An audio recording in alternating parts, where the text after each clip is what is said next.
Next week marks the 6th anniversary of the US invasion of Iraq. With the Obama administration now in the White House, there's been a major shift in the approach towards the ongoing conflict. 12,000 soldiers are being pulled out of Iraq by the end of September as part of President Barack Obama's plan to withdraw all combat troops. Barry Jackson was a former advisor to George W. Bush and is now a board member of the Woodrow Wilson International Centre for Scholars. He's in Sydney as a guest of the US Studies Centre and joins us now. Barry Jackson, good morning. Good morning, Joe. Now, on the 6th anniversary of the invasion of Iraq, as a key member of the Bush administration, are you proud of the international legacy of that presidency? Oh, absolutely, Joe. I think that the president, along with the allies, took a tough decision, which was to remove a tyrant from power, to liberate close to 50 million people.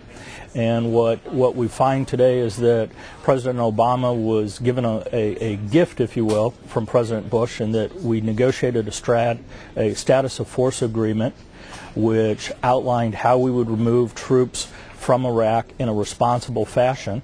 And so, from our point of view, we would say that there's not that much of a difference between how President Obama is moving forward in Iraq and how President Bush left Iraq. So Iraq wasn't a horrible mistake?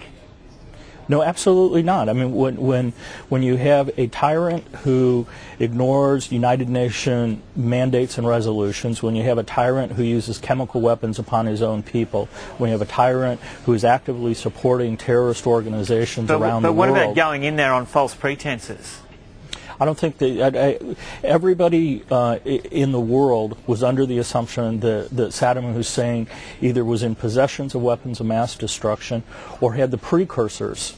He certainly had demonstrated an ability to use them. He used them on his own people, and it was a surprise to everybody. I mean, if you remember, under President Clinton, it was the policy of the United States to support regime change. And we had an active military presence in Iraq before President Bush was elected. I think at the end of the day, history will show that the removal of Saddam Hussein and establishing a democracy in the heart of the Middle East is good for all of the alliance and is good for the Middle East. Now, President Obama has announced a pull-out of US troops by August 2010. That's combat troops.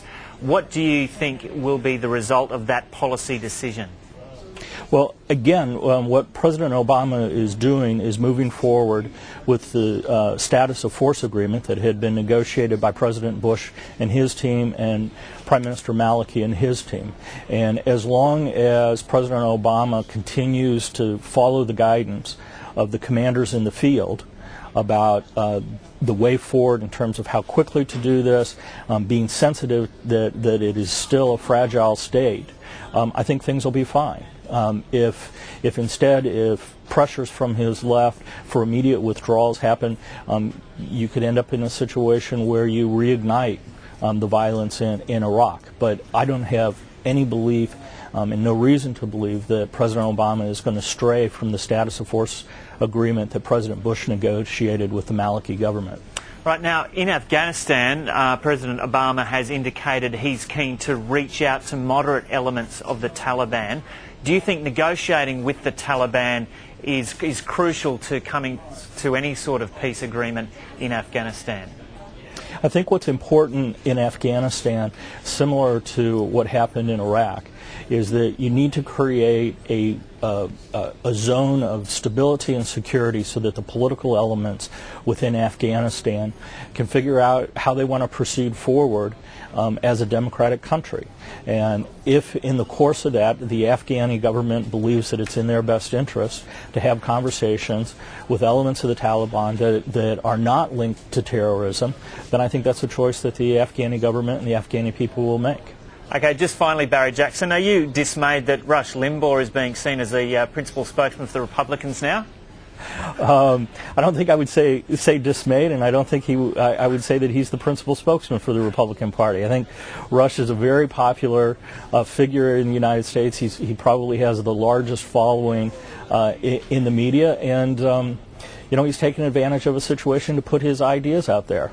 And I think there's a lot of voices. I think if you listen in the Congress, folks like Congressman John Boehner, who's the leader of the House Republicans, Eric Cantor, who's his deputy, there's a lot of Republicans that are putting forward good ideas. And what we appreciate is having somebody like Rush there to help echo the comments.